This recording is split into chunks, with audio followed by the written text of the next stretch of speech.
ঘটনা আমি তো ইসলামপুরে ছিলাম, আমাকে ফোন আসলো যে ওখানে আমার ওয়ার্ডের মানে অলিগঞ্জ ভাঙ্গামালির একজন মজুর লোক, ওরা 5-7 জন বিহার থেকে মজুর করে আসছিল।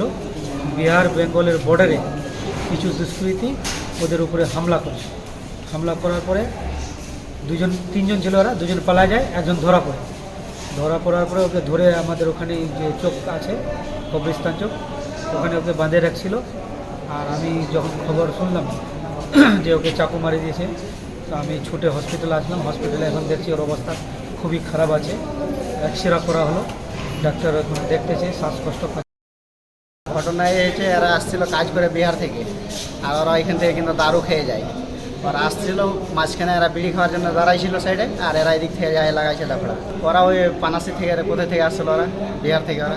ওরা 3জন ছিল। আগে আমরা জিজ্ঞাসা করলাম আসার সময়, তো বলছিল 3জন ছিল, ওরা মোটরসাইকেল নিয়ে। একজন ধরা পড়ে, একজন আছে এখন। উত্তর দিনাজপুর থেকে অনুপ জয়সওয়ালের রিপোর্ট, নতুন ভারত টিভি।